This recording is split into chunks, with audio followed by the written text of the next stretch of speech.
Karis dan Salom.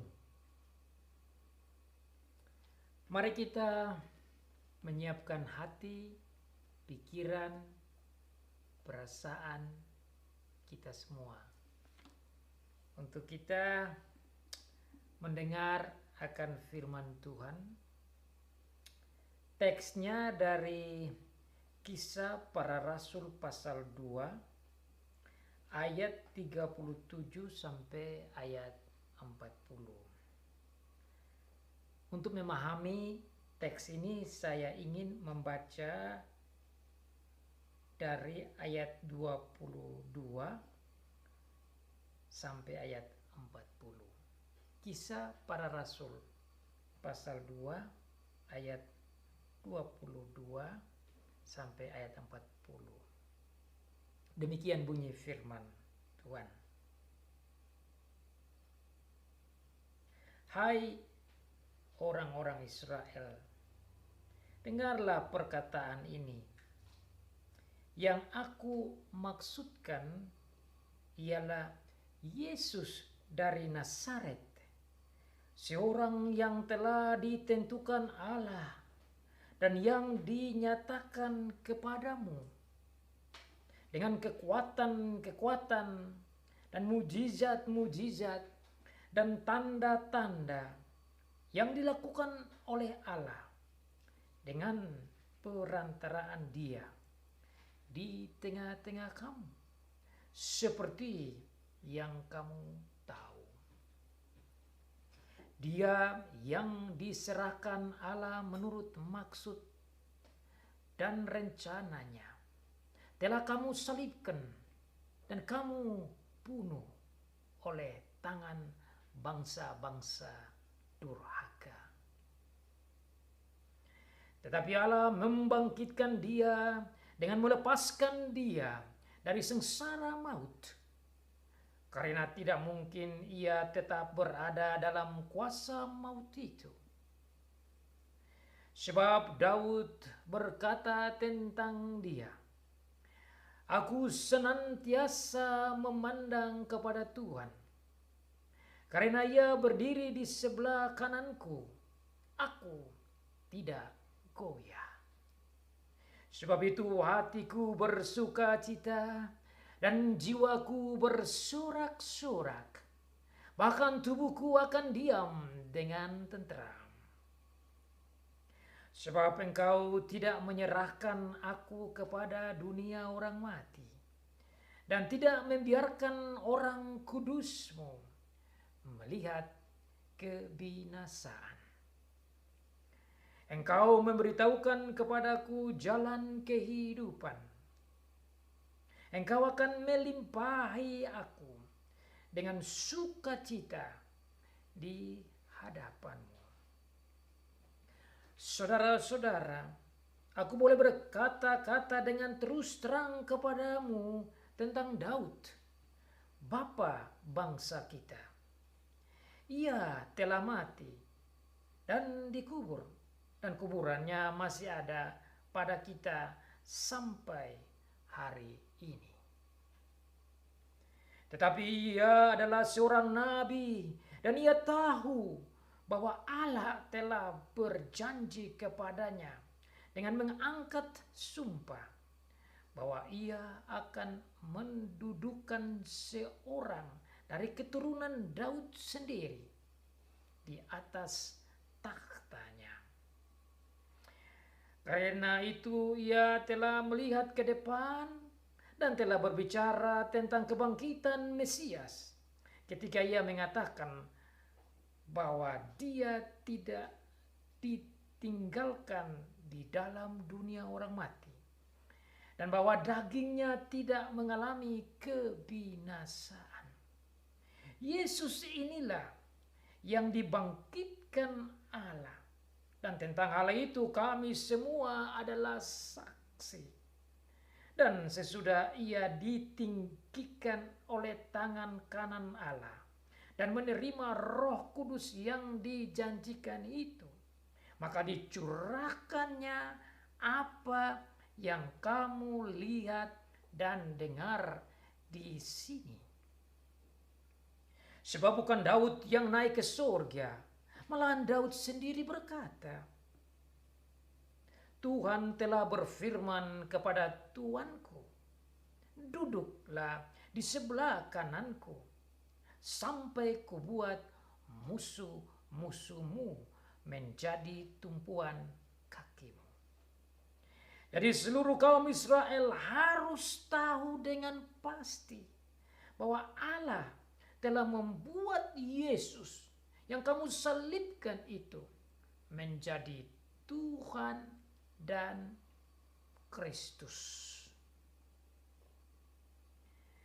Ketika mereka mendengar hal itu, hati mereka sangat terharu. Lalu mereka bertanya kepada Petrus dan rasul-rasul yang lain, apakah yang harus kami perbuat, saudara-saudara? Jawab Petrus kepada mereka, bertobatlah, dan hendaklah kamu masing-masing memberi dirimu dibaptis dalam nama Yesus Kristus untuk pengampunan dosamu. Maka kamu akan menerima karunia Roh Kudus. Sebab bagi kamulah janji itu, dan bagi anak-anakmu, dan bagi orang yang masih jauh, yaitu mereka yang akan dipanggil oleh Tuhan Allah kita. Dan dengan banyak perkataan lain lagi, ia memberi suatu kesaksian yang sungguh-sungguh. Dan ia mengecam dan menasihati mereka. Katanya, berilah dirimu diselamatkan dari angkatan yang jahat ini. Demikianlah pembacaan firman Tuhan bagi kita. Tema khotbah bagi kita pada hari ini berbunyi, khotbah Petrus yang berpusat pada Tuhan Yesus Kristus menggoncangkan dan menobatkan orang-orang Yahudi. Khotbah Petrus yang berpusat pada Tuhan Yesus Kristus menggoncangkan hati orang-orang Yahudi sehingga mereka bertobat. Ada 3 poin penting yang akan kita pelajari dari firman Tuhan ini. Yang pertama, bahwa hati mereka dirubah oleh Tuhan. Yang kedua, hati mereka dibersihkan oleh Tuhan. Dan yang ketiga, hati mereka digembleng oleh Tuhan.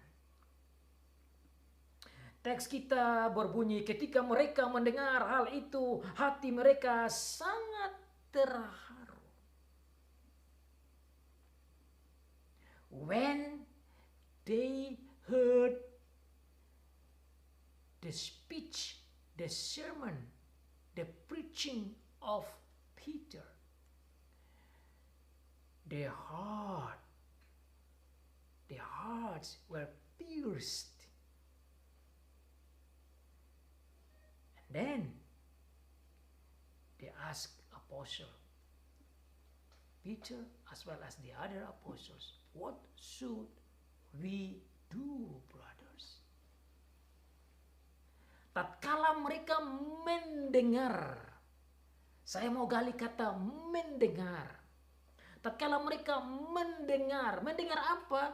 Tatkala mereka mendengar sermon, khotbah, kata-kata yang disampaikan oleh Petrus.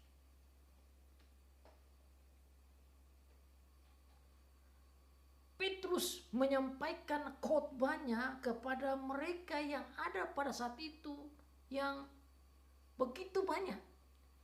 Dalam ayat selanjutnya dikatakan ada sekitar 3.000 orang yang bertobat. Itu berarti jumlah mereka pada saat itu ada ribuan. Kenapa ada ribuan? Karena memang ini ada hari besar. hari Pentakosta, hari perayaan yang sangat besar, dan mereka datang dari berbagai macam bangsa dan suku dan negara untuk merayakan hari besar, hari Pentakosta ini. Sehingga ini kesempatan yang luar biasa, di mana ada begitu banyak orang hadir.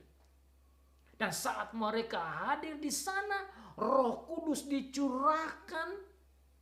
Dan saat Roh Kudus dicurahkan dan mereka berbicara tentang perkara dan perbuatan-perbuatan Allah yang besar dan didengar oleh orang-orang dari berbagai negara dan dipahami dalam bahasa mereka, dan membuat mereka tercengang-cengang, membuat mereka terheran-heran. Namun ada beberapa orang yang mengolok, yang mengejek, yang menghina mereka, bahwa orang-orang rasul-rasul ini sedang mabuk anggur. Akibat olokan inilah yang mendorong Petrus untuk berdiri dan memberikan khotbahnya. Di dalam khotbahnya ini dia memberikan dasar-dasar pengajaran firman Tuhan untuk mereka mengerti bahwa mereka tidak mabuk. Rasul-rasul yang mendapat curahan Roh Kudus bersama dengan para pengikut Tuhan yang mendapat curahan Roh Kudus itu bukan mabuk oleh anggur seperti yang mereka sindir atau olok, tetapi mereka dikuasai, dipimpin oleh Roh Kudus. Sehingga di dalam teks kita pasal 2, Rasul Petrus memulai dengan mengatakan bahwa apa yang terjadi hari ini, kedatangan Roh Kudus yang kamu lihat saat ini dan kami berbicara dan kamu mengerti dalam bahasamu, dan apa yang kami bicara tentang perbuatan-perbuatan Allah yang hebat ini, yang kamu melihat tanda besar ini bukan karena kami mabuk, tetapi terjadi karena Allah memenuhi janjinya yang telah Ia katakan jauh sebelum di perjanjian lama lewat Nabi Yoel. Maka itulah dia mengutip Yoel pasal 2 yang disebutkan di dalam bagian pertama dari khotbahnya. Dia mau sampaikan kepada mereka supaya mereka melihat dan mendengar bahwa apa yang Tuhan janjikan, apa yang Allah janjikan di perjanjian lama tentang kedatangan Roh Kudus, hari inilah kepenuhan penggenapannya. So he wanted to prove to them that they were not drunk of the sweet wine as what they said, but these people, the apostles and the disciples of Jesus, God, the Holy Spirit, and this is the fulfillment of the promise of God as mentioned in Joel chapter 2. Maka setelah dia mengangkat kutipan dari Yoel pasal 2 untuk menunjukkan tentang penggenapan janji Tuhan, dia lanjutkan dengan berbicara bahwa kedatangan Roh Kudus ini mengarah kepada perbuatan-perbuatan Tuhan yang telah Tuhan buat di dalam Tuhan Yesus. Maka dalam ayat 22 dia mengarahkan perhatian mereka mulai dari percakapan pembicaraan tentang kedatangan Roh Kudus diarahkan kepada Tuhan Yesus. Sehingga khotbah Petrus memang benar berpusat pada Tuhan Yesus. Meskipun peristiwa kedatangan Roh Kudus, namun kedatangan Roh Kudus mengarah berpusat kepada Tuhan Yesus. Maka dalam ayat 22 dia bilang, hai orang-orang Israel, dengarlah perkataan ini, yang aku maksudkan ialah Yesus dari Nazaret. Dia mau supaya orang-orang Yahudi Yahudi, saudara-saudaranya yang ada di Yerusalem mengerti bahwa peristiwa kedatangan Roh Kudus ini ada hubungan dengan Tuhan Yesus Kristus yang telah dijanjikan oleh Tuhan dan yang telah datang. Makanya dia jelaskan secara singkat, Tuhan Yesus ini telah datang, lahir, hidup, menderita, bahkan bangkit. Dan dalam kehidupannya sebagai Mesias, sebagai Nabi, sebagai Tuhan, dia membuat perbuatan-perbuatan yang hebat. Allah melakukan perbuatan-perbuatan yang hebat, mujizat-mujizat, tanda-tanda, kekuatan-kekuatan. Dan ini mereka tahu semua, mereka mengerti. Karena orang-orang ini masih hidup. Orang-orang yang mendengar khotbah ini mereka menjadi saksi mata yang melihat apa yang Tuhan Yesus buat. Makanya mereka pada saat itu mendengar apa yang Petrus katakan, bahwa Yesus ini kamu tahu apa yang sudah dibuat oleh Allah lewat dia. Tetapi justru kamu tidak mendengar dia dan menerima dia sebagai Mesias. Sebaliknya kamu justru menyusahkan dia, menghina dia, mengejek dia, bahkan membunuh dia dan menyalibkan dia. Itu yang dia ungkapkan konteksnya. Tetapi Petrus menyambungkan pengajaran pengkhotbahannya dengan katakan bahwa bukan saja dia disalibkan oleh kamu, tetapi Allah ada rencana. Di dalam rencana Allah, dia mengirim Tuhan Yesus datang membuat perbuatan-perbuatan besar, disalibkan, tetapi Tuhan Allah tidak membiarkan dia mati selama-lamanya dikubur, tetapi dia itu dibangkitkan oleh Allah. Nah, ini merupakan pembukaan pemahaman kepada orang-orang Yahudi supaya mereka mengerti apa yang telah dikatakan oleh Tuhan lewat Nabi Daud. Makanya dalam ayat yang ke-25 dia mengutip lagi Mazmur 16. Yang mana dikatakan bahwa engkau tidak akan membiarkan orang kudusmu melihat kebinasaan. Ini merupakan Mazmur yang berbicara tentang kedatangan Mesias, kedatangan Tuhan Yesus yang mati tetapi bangkit. Maka Tuhan Allah lewat pekerjaan Roh Kudus menggerakkan, memimpin Petrus untuk mengangkat ayat ini, untuk menolong orang-orang Yahudi waktu itu mengerti tentang janji Allah, mengerti tentang firman Allah di perjanjian lama, yaitu di Mazmur 16. Selanjutnya di dalam khotbahnya dia menjelaskan lebih dalam tentang ayat ini, bahwa apa yang Daud katakan itu adalah hal yang benar, dan itu disambungkan dengan Mazmur 110 agar mereka mengerti bahwa Tuhan Yesus yang dijanjikan sebagai Mesias itu yang mati tetapi bangkit, dan dalam kebangkitannya itu Allah membuat dia naik ke surga. Dia mati dan dia naik ke surga. Dan tatkala dia naik ke surga, dia duduk di sebelah kanan Allah. Dia duduk sebagai Raja Israel. Dan saat itu dia mengirim Roh Kudus.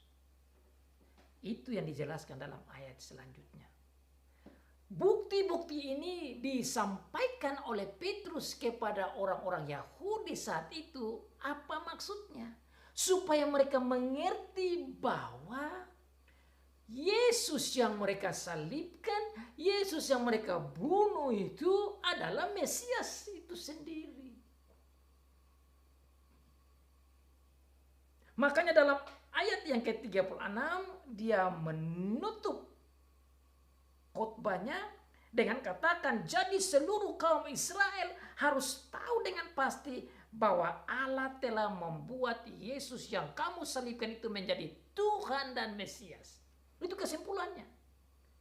So he concluded by saying to the people, the Jews at that time, to understand that Jesus, the one that you put on the cross, the one that you killed, was the Messiah, was the Lord. So you have done wrong. You refuse your own Messiah that God has promised to you. Oleh karena itu dikatakan di sini, ketika mereka mendengar, when they heard the sermon, the teaching, the preaching of Apostle Peter, their heart was surprised and it feel like in pierced. Their heart was shaked. So you can see this is amazing and this is very deep teaching. So this is not a playing, this is not a game, but this is a real, true preaching of the Word of God that changed their heart. And that's why you can see that in verse 37. Ketika mereka mendengar hal itu, hati mereka menjadi terharu. Saya coba menggali kata hati mereka menjadi terharu. Apa artinya hati mereka menjadi terharu? Kata terharu dalam bahasa Inggris diterjemahkan dengan pierce atau pricked. Jadi dalam bahasa asli itu mau menggambarkan bahwa tatkala mereka mendengar khotbah dari Rasul Petrus, hati mereka itu seakan-akan tertusuk oleh jarum.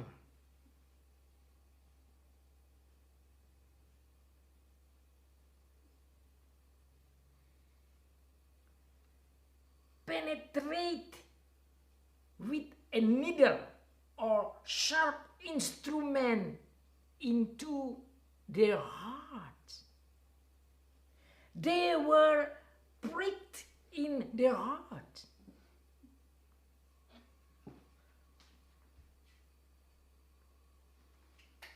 Mereka begitu terharu karena firman Tuhan yang disampaikan. Kata-kata Petrus begitu menggugah mereka. Kata-kata Petrus begitu membuat hati mereka terharu karena mereka sadar bahwa mereka telah berbuat salah. They understand and they recognize and they realize that they have done wrong. They have done wrong to God and they have done wrong to their own Messiah. They have done wrong to their own Lord. So you see that the sermon of Apostle Peter was very direct, very straight, speaking about the truth with boldness. Like he was saying in verse 29, brothers, let me speak to you with boldness, in freedom.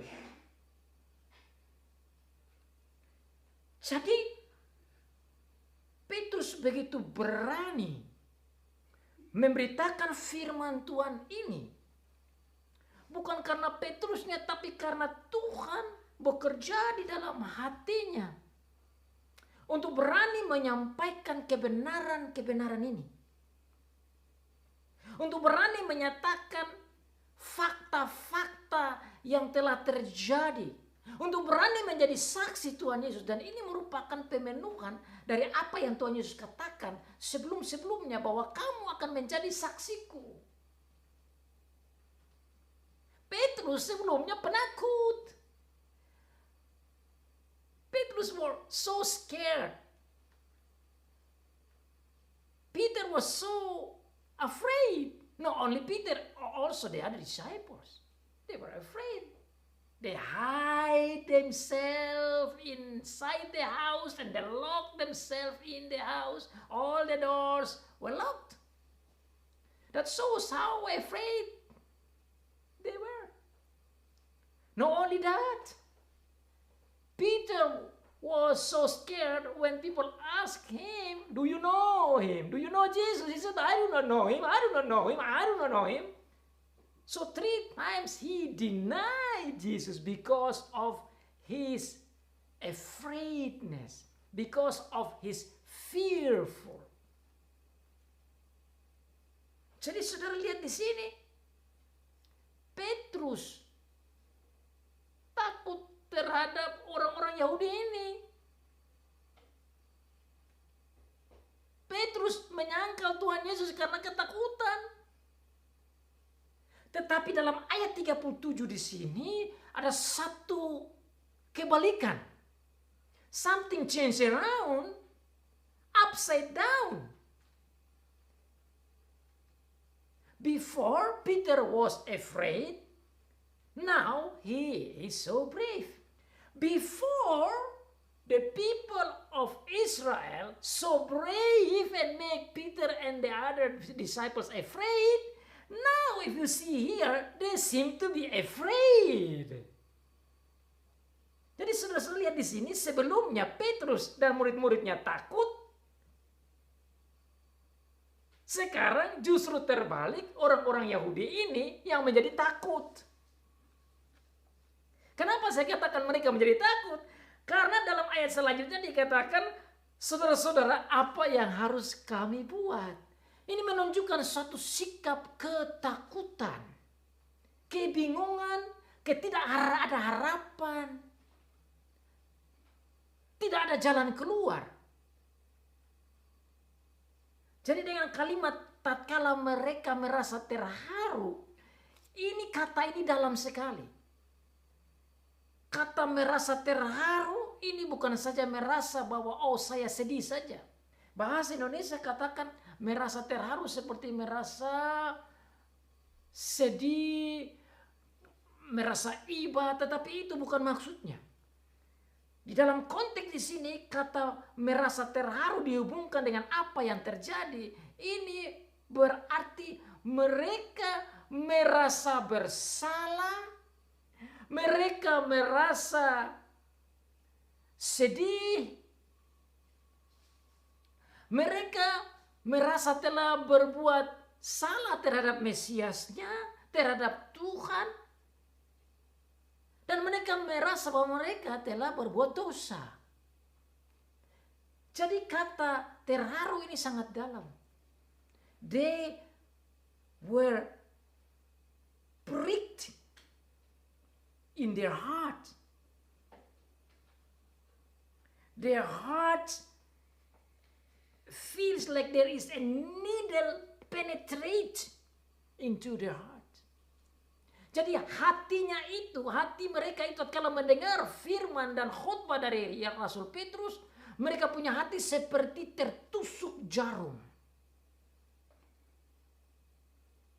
Kata-kata Petrus begitu menusuk hatinya.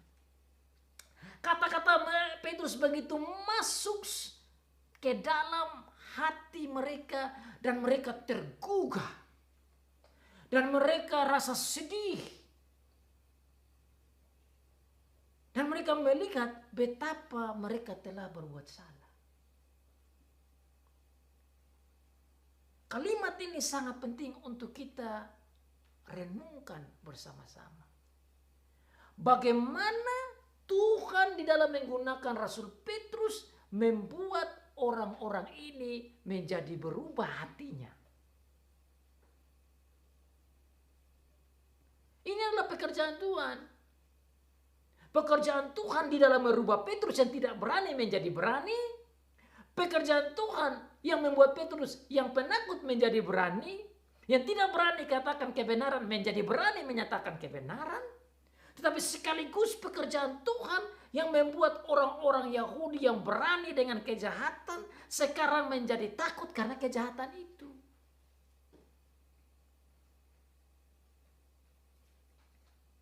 Tuhan membuat orang-orang Yahudi ini menjadi berubah. Hati mereka dirubah oleh Tuhan. Bagaimana hati mereka dirubah oleh Tuhan? Tuhan merubah mereka dengan pekerjaan Roh Kudus. Dan Tuhan merubah hati mereka dengan pekerjaan firman Tuhan yang membuahkan pertobatan.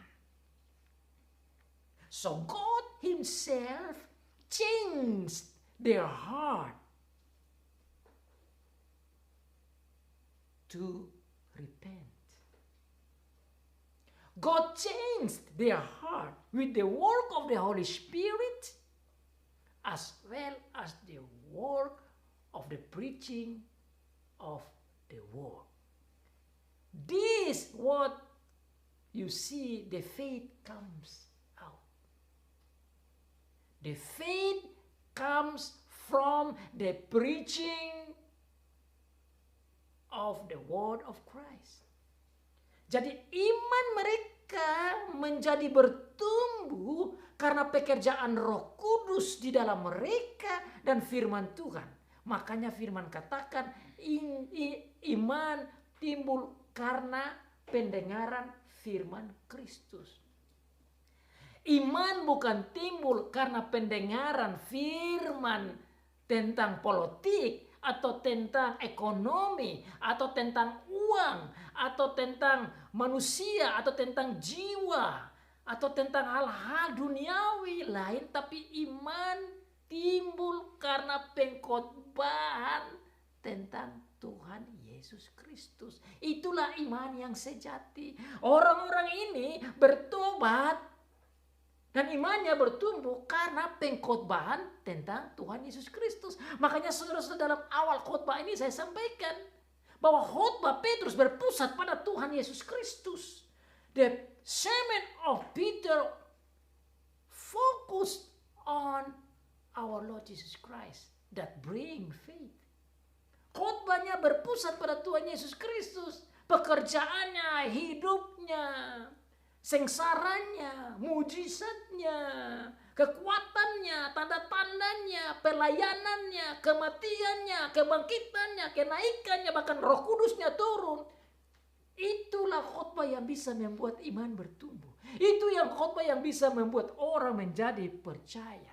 Orang-orang Yahudi ini yang membunuh Tuhan Yesus ini menjadi berubah dan sekitar 3.000 orang bertobat. Bertobat bukan karena Petrus punya hebat, bertobat karena Tuhan membuat khotbah Alkitabiah, khotbah Petrus yang surgawi yang berpusat pada Tuhan Yesus Kristus. Khotbah itulah yang mengguncang hati-hati mereka. Khotbah-khotbah itulah yang membuat hati-hati mereka terharu. Khotbah-khotbah itulah yang membuat mereka berubah. Khotbah-khotbah itulah yang membuat mereka datang dan percaya Tuhan Yesus Kristus. Khotbah-khotbah itulah yang membuat khotbah seperti yang berpusat pada Tuhan Yesus itulah yang membuat mereka mau memberi dirinya untuk dibaptis dan diselamatkan. Inilah model khotbah yang harus diikuti dan dilaksanakan dan disampaikan oleh para pengkhotbah-pengkhotbah selanjutnya. Saudara dan saya, siapa saja yang mau berkhotbah dan mau bersaksi, isi khotbah kita yang membawa pada pertobatan dan menimbulkan iman yang benar dan sejati adalah khotbah yang berpusat pada Tuhan Yesus Kristus. Itu khotbah yang Alkitabiah. Itu khotbah yang surgawi. Khotbah inilah yang cocok dengan maunya Tuhan. Sehingga di dalam Lukas pasal 24 dikatakan bahwa kamu semua akan menjadi saksiku dan berita tentang aku harus disampaikan ke seluruh dunia mulai dari Yerusalem sampai ke ujung bumi, berita tentang aku seperti yang sudah dibicarakan di perjanjian lama, tentang matiku, tentang sengsaraku, tentang kebangkitanku, itu harus disampaikan. Itulah yang namanya Injil. Jadi yang Petrus sampaikan di sini, khotbah ini, ya ini adalah Injil. Ini adalah berita baik yang Petrus sampaikan.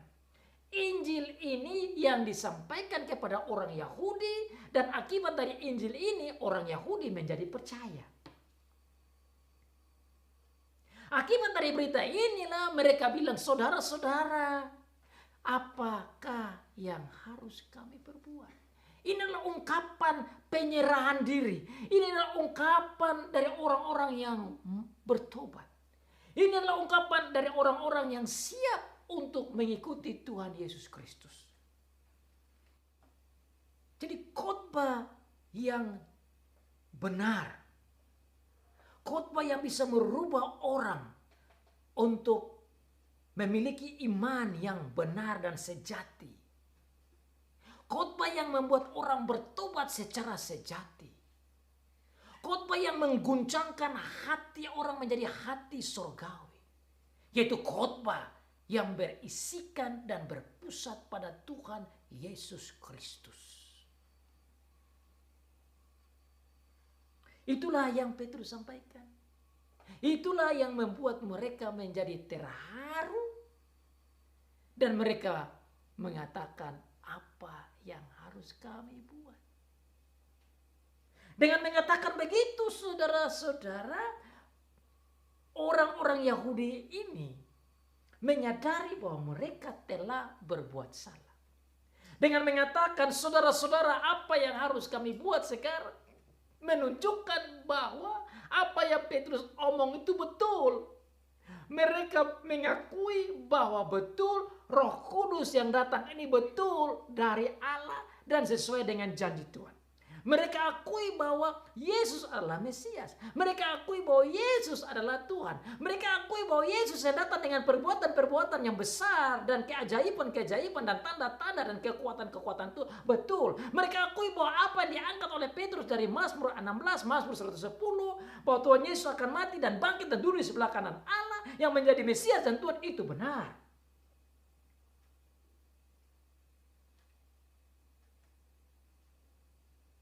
Itu adalah konfirmasi dari orang-orang Yahudi kepada khotbah Petrus.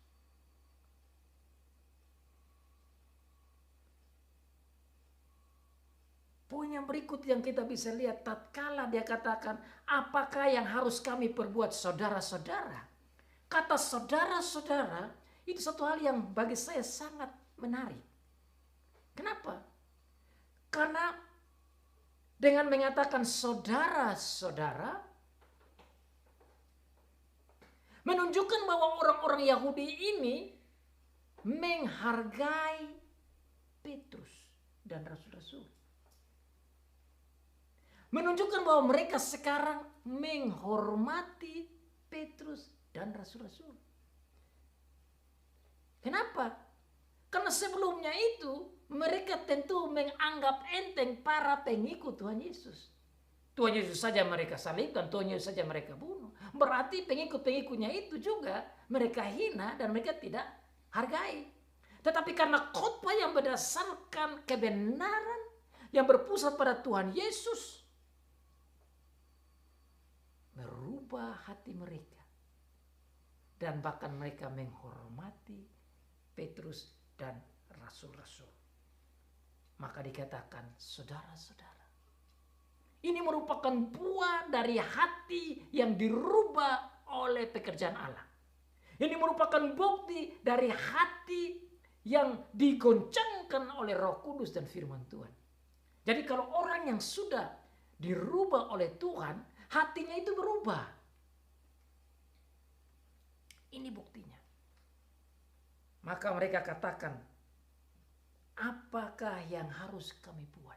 Kata apakah yang harus kami buat menunjukkan kepada kita bahwa mereka mau menyerahkan dirinya kepada rasul-rasul. When they said, brothers, what should we do? Shows to us that they don't have the solution. They don't have the way out. They realize they were wrong. So what should we do? This is the proof of repentance heart. Ini membuktikan hati yang berubah dan mau bertobat. Mereka tidak tahu mau buat apa. Karena mereka bersalah. Dan mereka merasa bahwa mereka pasti dihukum.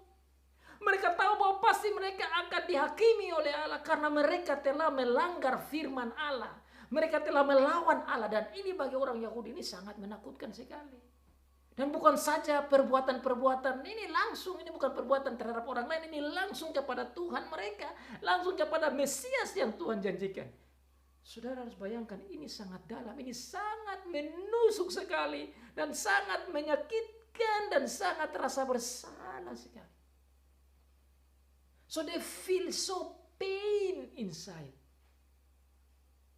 Makanya tadi saya ungkapkan seperti jarum yang tusuk di hati. Dengan kata-kata khotbah dari Petrus itu. Karena mereka akui, mereka sadar bahwa mereka telah bersalah. Mereka sadar bahwa mereka telah menyusahkan Tuhan Yesus. Mereka sadar bahwa mereka telah membunuh Tuhan Yesus. Mereka sadar bahwa mereka telah menghina Tuhan Yesus, yaitu Mesiasnya. Mereka sadar bahwa mereka telah melakukan perbuatan yang begitu jahat di hadapan Allah terhadap Mesias yang dijanjikan oleh Allah. Maka mereka katakan, so what should we do, brothers? Dengan kata-kata ini, mereka mau katakan, tolonglah, kasih jalan keluar. Please help us. Please give us way out because we do not know we have done wrong towards God and towards our own Lord and Messiah. Could you please help us? Give us the way out. Itu maksudnya. Saudara bisa bayangkan, ini orang-orang yang begitu berani, yang begitu menyusahkan Tuhan Yesus dan pengikut-pengikutnya juga takut kepada orang ini, sekarang terbalik. Mereka terbalik menjadi apa yang harus kami buat.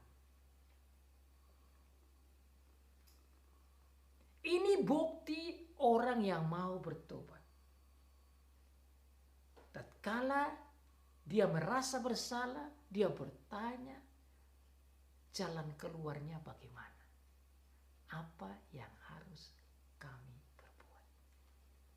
Kalau saudara bandingkan di dalam Kisah Para Rasul, pasal yang ke-9 ayat yang ke-6. Tatkala Rasul Paulus bertobat, itu juga dikatakan hampir sama. Tuhan Yesus bilang, pergi dan tanyakan kepada orang apa yang harus engkau buat. Maksudnya apa? Yang harus engkau buat, engkau harus percaya Tuhan Yesus, bahwa Tuhan Yesus yang engkau aniaya itu dialah Yesus, dialah Mesaya, dialah Mesias, dialah Kristus, dialah anak Allah, dialah Tuhan. Itu yang Paulus harus buat. Di dalam Kisah Para Rasul pasal yang 6. Pasal 9 ayat 6. Itu sama. Apa yang harus kamu buat? Hal yang sama juga tatkala saya pelajari di dalam Kisah Para Rasul pasal yang ke-16 ayat 30. Tatkala mereka Rasul Paulus dan teman-temannya di penjara, itu juga hal yang sama. Waktu mereka di penjara ada gempa bumi. Dan terbuka pintu-pintu. Dan kepala penjara takut. Tapi Paulus katakan, jangan takut, kami ada di sini, kami tidak lari. Maka saat itu Rasul Paulus memberitakan Injil kepada dia, dan dia mendengar itu, dan dia bilang, apa yang harus aku perbuat? Rasul Paulus katakan, percayalah pada Tuhan Yesus Kristus. Jadi inilah ungkapan kata-kata yang sangat bagus. Ini statement, pertanyaan yang sangat bagus. Ungkapan, tanda-tanda dari orang yang mau bertobat. Dia bertanya, apakah yang harus kami atau saya perbuat? Maksudnya apa? Supaya saya tidak dihukum, supaya kami tidak dihukum, tapi supaya kami dilepaskan dari hukuman ini, dan supaya kami diselamatkan. Jadi pertanyaan apakah yang harus kami perbuat? Itu maksudnya, brother, saudara-saudara, tolonglah kami supaya kami tidak dihukum, tapi kami dilepaskan dari hukuman karena kami sudah bersalah. Maka Tuhan menolong, menggerakkan Rasul Petrus, memberikan jawaban, memberikan jalan keluar surgawi. Jalan keluar surgawinya apa? Dia bilang begini, Petrus menjawab mereka dengan berkata, bertobatlah dan hendaklah kamu masing-masing memberi dirimu dibaptis dalam nama Yesus Kristus. Ini sama dengan Paulus. Waktu dia bertobat, apa yang harus kamu buat? Bertobat, percaya Tuhan Yesus sebagai juru selamat. Percaya dia sebagai Mesias. Percaya dia sebagai anak Allah. Apa yang harus dibuat oleh kepala penjara? Bertobat dan percaya Tuhan Yesus. Saudara dan saya juga sama. Kita harus bertobat dan percaya Tuhan Yesus sebagai Mesias, anak Allah yang hidup, dan sebagai Tuhan kita. Makanya dikatakan di sana mereka harus bertobat. Kata tobat artinya mereka harus merubah tujuan hidup mereka yang salah itu kepada tujuan hidup yang benar.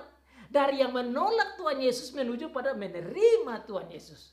Dari yang menghina Tuhan Yesus menjadi menghargai dan menghormati Tuhan Yesus. Dari yang tidak taat Tuhan Yesus menjadi taat Tuhan Yesus. Dari melawan Tuhan Allah menjadi taat Tuhan Allah. Dari yang tidak mengakui dia sebagai Mesias, mengakui dia sebagai Mesias.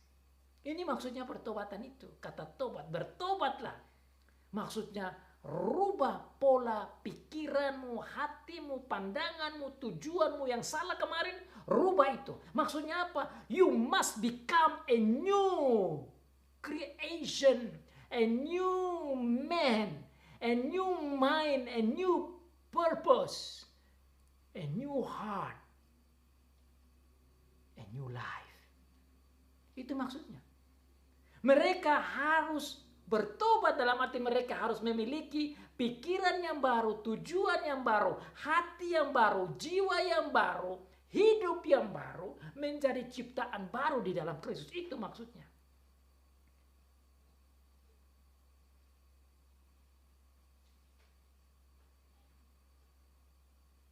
Setelah kata itu dikatakan, dia sambung dengan kalimat yang berikut. Hendaklah kamu masing-masing memberi dirimu dibaptis. Bertobat dan beri dirimu dibaptis. Kenapa ini dikatakan dibaptis? Karena dengan dikatakan dibaptis, itu berarti orang-orang yang bertobat ini mereka menjadi anggota kerajaan Allah, kerajaan Tuhan Yesus. Baptisan menjadi simbol masuknya orang yang bertobat, yang tidak percaya menjadi percaya, ditandai dengan baptisan. Makanya dikatakan di sana, hendaklah engkau masing-masing memberi dirimu dibaptis, tidak berhenti di situ, tapi dibaptis dalam nama Yesus. Dengan dikatakan dibaptis dalam nama Yesus, itu berarti orang-orang itu menjadi anggota pengikut Tuhan Yesus. They then become member of our Lord Jesus Christ. They become member of the kingdom of God. That is what it says there. Repent and became the member of God, of Lord Jesus Christ, kingdom through baptism. Mereka harus dibaptis. Dan ini saudara mengingat kepada baptisan kita juga. Saudara dan saya, tatkala kita percaya kepada Tuhan, kita dan anak-anak kita dibaptis. Untuk apa? Supaya kita menjadi anggota tubuh Kristus. Dengan baptisan kita dimasukkan ke dalam kerajaan Tuhan Yesus. Dengan baptisan itu kita mengakui bahwa Tuhan Yesus adalah Tuhan kita. Dengan baptisan kita mengakui bahwa Tuhan Yesus adalah Mesias kita. Dengan baptisan kita mengakui bahwa Dia adalah Juru Selamat kita. Dengan baptisan kita menunjukkan kepada orang bahwa kita adalah milik daripada Tuhan Allah, Tuhan Yesus. Itu indahnya baptisan. Makanya dikatakan di sana, bertobat dan hendaklah kamu masing-masing memberi dirimu dibaptis dalam nama Yesus Kristus. Dalam nama Yesus yang adalah Juru Selamat, dalam nama Kristus yang adalah Mesias. Itu luar biasa. Itu yang kita harus pahami. Dan mereka mau memberi dirinya dibaptis. Berarti mereka betul-betul berubah. Dari yang tidak percaya menjadi percaya. Dari tidak mau mengikuti menjadi mengikuti. Dari yang tidak taat menjadi taat. Dari yang membunuh menjadi bertobat untuk taat kepada Tuhan. Itu jalan keluar yang Petrus kasih. This is the only way out for you, brothers, said Petrus. You can only be saved and be forgiven by God when you repent and give yourself to be baptized in the name of Jesus. Tatkala kamu dibaptis dalam nama Yesus itu untuk pengampunan dosamu. Kalimat itu perlu kita pelajari. For the forgiveness of your sins. Why baptism is given for the forgiveness of your sins? It's not because of the water that clean your sins, no. But because you are baptized in the name of Jesus, that means Jesus sacrifice, cleanse your sin, and give you forgiveness. Jadi yang dimaksud di sini tatkala dikatakan bertobat dan memberi dirimu dibaptis dalam nama Tuhan Yesus untuk pengampunan dosamu, bukan berarti air baptisan itu yang mengampuni dosa kita, yang mengampuni dosa orang-orang Yahudi ini, tetapi nama dibaptiskan dalam nama Tuhan Yesus berarti yang bisa memberikan pengampunan itu karena Tuhan Yesus. Jadi bukan baptisannya yang menjadi utama, baptisan itu hanya simbol. Yang paling utama itu bukan airnya, tetapi Yesus itu, nama Yesus itu. Kenapa? Karena bukan air yang bisa membasuh dosa-dosa kita. Karena bukan air yang bisa memberi kita punya pengampunan dosa. Air baptisan tidak memberikan pengampunan dosa kepada orang-orang Yahudi yang telah membunuh Tuhan Yesus. Tetapi yang bisa memberikan pengampunan dosa hanyalah lewat Tuhan Yesus. Bagaimana itu bisa terjadi? Pengampunan dosa kita bisa kita dapat dengan percaya pada Tuhan Yesus yang sudah mati bagi saudara dan saya. Makanya penting sekali berita ini disampaikan supaya mereka tahu bahwa dengan mereka dibaptis di dalam nama Tuhan Yesus, meskipun mereka telah membunuh Tuhan Yesus, meskipun mereka telah menyalibkan Tuhan Yesus, mereka dapat pengampunan. Wow. That was amazing solution. That was a great solution. That was wonderful way out. Brothers, what should we do? Repent and give yourself to be baptized in the name of Jesus for the forgiveness of your sins. So what happened? Don't worry about that anymore. If you repent and if you give yourself to be baptized in the name of Jesus, your sins are forgiven.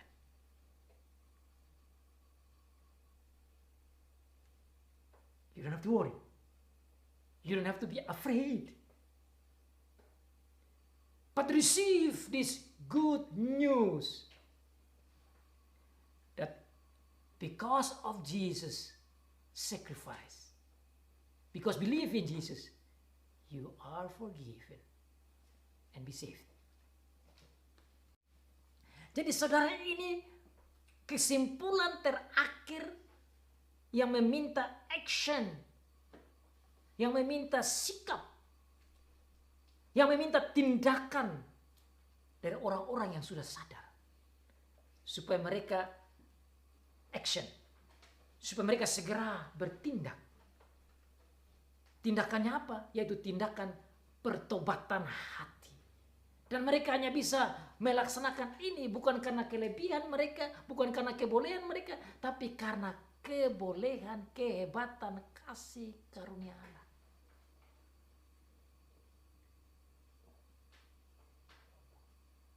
Kasih Allah di dalam Tuhan Yesus yang bisa memberikan mereka jalan keluar, yaitu pengampunan dosa. Kalau tidak ada Tuhan Yesus, mereka di neraka. Kalau tidak ada Tuhan Yesus, mereka dihukum. Karena itu memang resikonya begitu. Dan mereka tahu itu. Karena mereka akui bahwa mereka lah yang bunuh Tuhan Yesus. Mereka lah yang salibkan Tuhan Yesus. Karena itu hati mereka begitu teruras.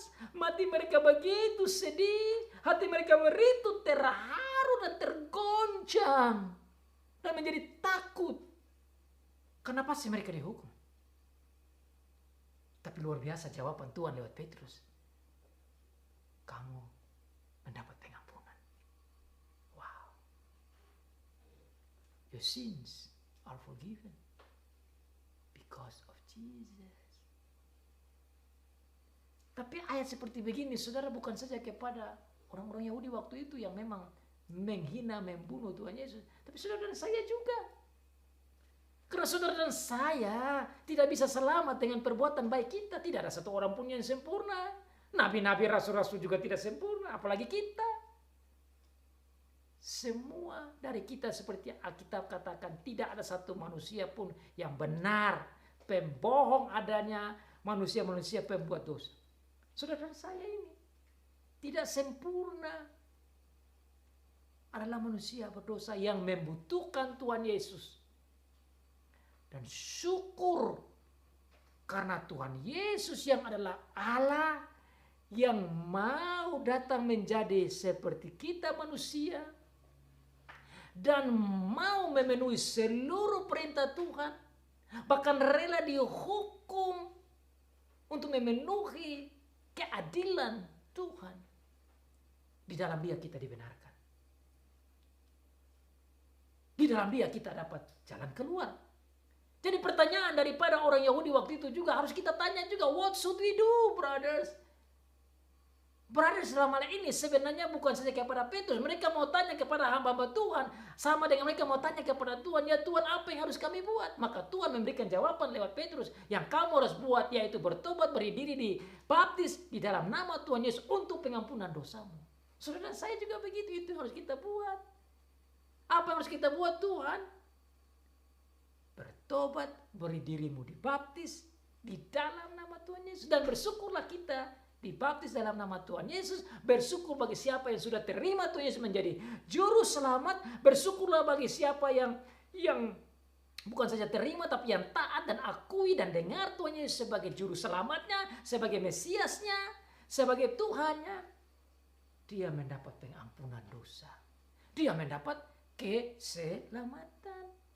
Inilah jawaban keselamatan, jalan keluar keselamatan bagi orang Yahudi dan bagi saudara dan saya.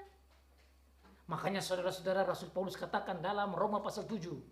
Ayat yang ke-24-25 dia katakan apa? Aku manusia cilaka. Siapakah yang dapat menyelamatkan aku dari tubuh maut ini? Woe to me. Who can save me from this body that being destroyed? Who can save me Thank to Jesus. Terima kasih Tuhan Yesus. Itu ungkapan dari Rasul Paulus. Dia sadar bahwa dia pun yang berusaha untuk selamatkan diri dengan perbuatan baiknya tidak bisa. Saudara dan saya apalagi? Kita tidak bisa diselamatkan dengan perbuatan baik kita. Kita tidak bisa diselamatkan dengan perbuatan baik orang lain. Kita hanya bisa diselamatkan dengan karya dari Tuhan Yesus. Itu saja. That is the only way for life. Makanya Tuhan Yesus bilang apa? Akulah jalan dan kebenaran dan hidup. I am the way and the truth and the life. Itulah dia. Dia saja yang bisa memberikan kita jalan. Dia saja yang bisa memberikan kita kebenaran. Dan dia sajalah yang bisa memberikan kepada kita kehidupan kekal. Makanya saudara dan saya boleh bersuka cita oleh karena dia. Oleh karena Tuhan Yesus itu. Makanya khotbah-khotbah yang harus disampaikan seperti ini harus khotbah tentang dia. Harus khotbah tentang kebaikannya. Harus khotbah tentang kehebatannya. Harus khotbah tentang perbuatannya yang hebat. Harus khotbah tentang kesengsaraannya, kematiannya, kebangkitannya, kenaikannya, kekuasaannya, pemerintahannya, jalan keluarnya, keselamatan yang dia berikan kepada kita. Itu yang disampaikan. Ini yang disampaikan oleh Rasul Petrus. Mereka dapat pengampunan dosa, mereka dapat jalan keluar, mereka tidak perlu ragu dan takut lagi, mereka boleh merasa terhibur karena pengampunan dosa dalam Tuhan Yesus Kristus yang disimbolkan dengan baptisan. Maka kamu akan menerima karunia Roh Kudus. Another good news. You are not only be forgiven, but you also get the Holy Spirit. Wow. Imagine. These people are not deserve to have this. These people deserve to be punished. These people deserve to have nothing but punishment, and they're supposed to go to hell. But instead, be punished, they got forgiveness of sins. Instead of be punished and go to hell, they are being forgiven, and they got the great blessing and gift of God. That's the Holy Spirit. Wow. Wow, wow, wow.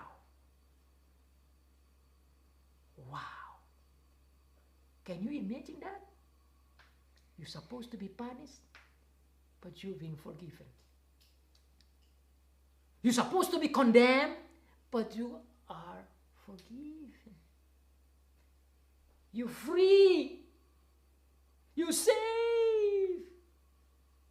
Not only being free and safe and forgiven, you get a great and indescribable gift. No one can ever give you this gift. You cannot even buy with any money, gold, or anything. This is a free gift of God. You are being forgiven and you get the Holy Spirit. And I think this is amazing. Engkau tidak saja diampuni, dosamu tidak saja diampuni, engkau yang harus ke neraka, engkau bebas, engkau diselamatkan. Dosamu diampuni, engkau tidak dihukum. Bukan saja itu, bahkan engkau mendapat pemberian karunia Roh Kudus. Saudara bayangkan ini orang-orang ini, pembunuh-pembunuh ini. Bukankah ini berita luar biasa? Bagi mereka tuh, kalau saya yakin pertamanya pasti mereka sedih sekali. Tapi berita datang, saya yakin mereka berlompat-lompat. Wow, praise God. I'm free. I'm being forgiven. And I got the Holy Spirit. You too. You're supposed to be condemned. And you're supposed to go to hell. and you're supposed to be punished. But by the grace of God in our Lord Jesus Christ, because of his blood and his suffering and his death on the cross and his death there, your sins are forgiven. You are free. You will not be condemned. At the same time, you got the forgiveness of sins. You got the Holy Spirit as the great gift of God.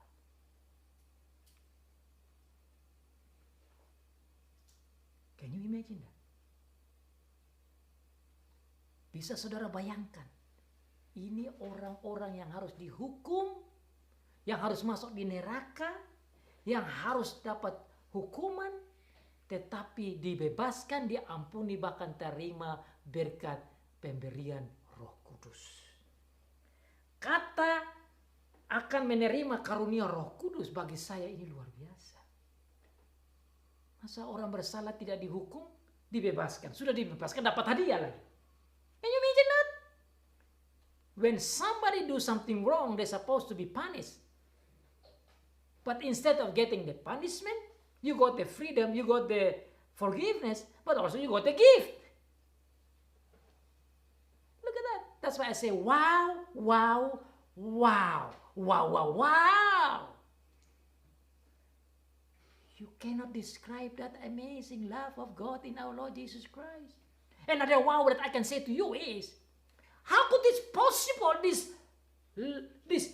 this holy God willingly sending his Spirit to dwell in our heart? We are sinners. We are sinners. That's another wow that you cannot describe. For me, that is amazing wow. How could that possible? A holy God willingly to come and dwell in a sinner heart. How could the holy God willing to come and dwells in you and me who are sinners?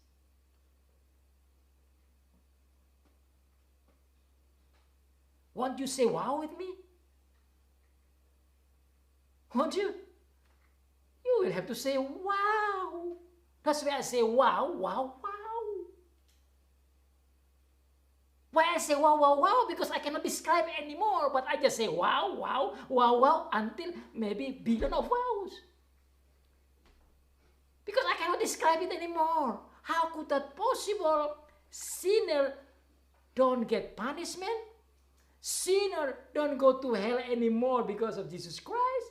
Sinner got forgiven, and sinner got a great undescribable gift, which is the Holy Spirit, who is so holy, want to dwell in us. This is a great news. This is what we call gospel. This is what we call good tidings. Ini yang namanya berita baik, kabar baik, berita Injil. Bahwa orang yang tidak berhak untuk dapat keselamatan, pengampunan, mendapat pengampunan karena Tuhan Yesus sendiri, sekaligus mendapat Roh Kudus yang tidak bisa didapati dengan uang atau apapun atau jasa apapun, adalah free gift of God. Ini yang namanya kasih Allah. Makanya di mana-mana orang-orang Kristen lewat firman Tuhan selalu Rasul Paulus katakan apa? Karis dan shalom, kasih karunia Allah, rahmat Allah, dan damai Allah. Karena Allah saja yang bisa memberikan karisnya, yang bisa memberikan kasih karunia-Nya, yang bisa memberikan rahmat-Nya, mengirimkan Tuhan Yesus dan Roh Kudus. Dan dalam pekerjaan Tuhan Yesus itulah kita dapat shalom, kita dapat kedamaian. Orang-orang ini, saudara-saudara, orang-orang Yahudi ini, mereka tahu bahwa mereka sebenarnya tidak ada damai. Saudara bayangkan kalau orang yang mau dihukum, mana mau damai? Tidak bisa damai, hatinya tidak damai. Tapi sekarang, karena Tuhan Yesus, mereka dapat damai dengan Allah. Ini yang namanya shalom. Because of Jesus, they get the shalom. Itu yang saya bilang wow. Saudara dan saya juga tidak bisa mendapat itu. tidak berhak, tidak ada jaminan bagi saudara untuk dapat itu. Hanya kalau dalam Tuhan Yesus kita dapat kedamaian. Tuhan Yesus sajalah yang memberikan kedamaian. Makanya dikatakan dalam perjanjian lama, dia adalah Raja Damai, Prince of Peace. He is the Prince of Peace. Makanya di mana-mana orang yang percaya itu harus membawa berita kedamaian kepada orang lain. Orang yang menerima kedamaian itu, dia harus membawa kedamaian kepada orang lain. Sekarang inilah kita mendengar khotbah tentang kedamaian. Karena apa? Karena dalam Tuhan Yesus ada pengampunan dan kedamaian dengan Bapa di surga. Ayat yang ke-39.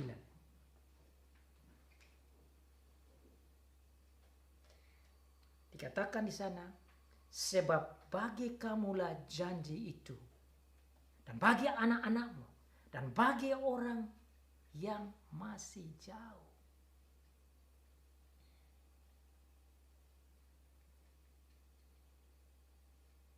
Dia tutup dengan kalimat itu. He closed his statement, last statement, by saying that this promise, the promise of Jesus, the promise of Messiah, the promise of salvation, the promise of forgiveness of sins, the promise of peace, and the promise of the coming of the Holy Spirit that dwells in you is actually for you. For you. Sebab bagi kamulah janji itu, actually for you. You're wrong, you kill him, but remember this promise for you, now you receive it. Another glad tidings. Sebuah berita yang lain lagi yang disampaikan, another wow, yang lain lagi. Ini janji ini diberikan untuk kamu. Kamu yang harus menerima janji itu. Maunya apa? Bersyukurlah kepada Tuhan yang memberikan janji itu dan sekarang dia kasih janji itu. Janji yang mana? Saudara ingat dalam Kejadian pasal 3 ayat 15 bahwa akan datang dari keturunan perempuan yang akan menghancurkan kepala si ular. Itulah janji juru selamat Tuhan Yesus. Janji yang mana? Kejadian pasal 12 ayat 3. Bahwa lewat Abraham, lewat kamu, semua bangsa di bumi ini akan menerima berkat. Ini janji berkat. Janji berkat apa? Semua bangsa di bumi ini akan mendapat berkat, yaitu keselamatan di dalam Tuhan Yesus Kristus. Inilah janjinya. Janji inilah yang telah Tuhan sampaikan di perjanjian lama yang diberikan untuk mereka. Makanya dikatakan di sana, sebab bagimulah janji itu. Dan bukan bagi kamu saja, bagi anak-anakmu, bagi keturunanmu, janji itu. Makanya orang tua harus ajar anak-anak supaya anak-anak mengerti akan janji Tuhan dan diselamatkan oleh pengajaran itu. Dengan percaya janji Tuhan tentang kedatangan Tuhan Yesus dan kedatangan Roh Kudus dan keselamatan dan pengampunan dan kedamaian yang Tuhan siapkan. Dan janji itu dikatakan bukan saja kepada kamu dan anak-anakmu, tapi juga bagi orang-orang yang masih jauh. Yaitu sebanyak yang akan dipanggil oleh Tuhan Allah bagi kita. Ayat itu saya ingin garis bawahi. Siapakah mereka? Mereka yang masih jauh. Ini kan kata-kata ini disampaikan hampir 2000 tahun yang lalu. Atau 2000 tahun lalu lebih yang lalu. Orang-orang yang masih jauh, ya kita-kita setelah itu. Mereka yang telah dipilih, mereka itulah akan ditentukan dan dibenarkan dan dipanggil dan diselamatkan. Saudara dan saya terhisap di dalam ini. Kita masuk di dalam penerima janji. Janji itu, dan makanya saudara dan saya percaya Tuhan Yesus itulah janji, bukti dari janji Allah bagi saudara dan saya. Dan kita yang pegang ini, kita perlu beri hati kita, selain dibersihkan oleh Tuhan Yesus, kita beri diri kita untuk hati kita untuk digembleng, dituntun, didirect, guided, led by God and the Word of God and the Holy Spirit. Makanya ayat 40 dikatakan, setelah itu ada banyak perkataan dan banyak kesaksian yang sungguh-sungguh disampaikan oleh Petrus. Tujuannya apa? Supaya mereka digembleng, supaya mereka dituntun, supaya hati mereka diarahkan, supaya hati mereka dipimpin oleh Tuhan lewat firman Tuhan dan Roh Kudus. Untuk bertumbuh sebagai anggota kerajaan Allah yang telah dibersihkan hatinya, yang telah menjadi manusia baru, dipimpin oleh Tuhan lewat Roh dan firman-Nya. Dan mereka yang sudah percaya yang dikatakan, berilah dirimu diselamatkan. Biarlah dirimu diselamatkan. Keluar dari angkatan yang jahat ini. Peganglah Tuhan Yesus Kristus. Percayalah Dia. Ikutlah Dia. Taatlah Dia. Hormatilah Dia. Dan tetaplah ada dalam kerajaannya. Dan nikmatilah kedamaian bersama Dia. Nikmatilah pengampunan dosa oleh karena Dia. Dan nikmatilah Roh Kudus yang mau diam di dalam kamu. Dan biarlah hatimu tetap dirubah dan terus ditobatkan dan terus dikuduskan dan terus dibersihkan oleh Roh dan firman dan diampuni. Dan biarlah hatimu terus digembleng, dipimpin, dituntun oleh Tuhan lewat Roh dan firman Tuhan. That's the way. When you come to God, God change your heart and you repent. So let your heart be changed every day, be cleansed by God, and be guided and led by God through the Holy Spirit and the Word of God. Dan biar kita menjadi pengikut-pengikut Tuhan yang berbeda dari orang-orang yang tidak mengenal Tuhan, yang memiliki hati yang baru, yang memiliki hidup yang baru. Oleh karena Tuhan Yesus di dalam kita, oleh karena Roh Kudus di dalam kita, oleh karena Bapa di dalam kita, oleh karena kita menjadi anggota kerajaan Allah. Praise be to God. Terpujilah nama Tuhan yang telah memberikan kepada kita Tuhan Yesus, yang telah memberikan kepada kita Roh Kudus dan pengampunan dan kedamaian dan keselamatan surga yang Tuhan sudah siap. Hidup kekal sampai selama-lamanya. Amin.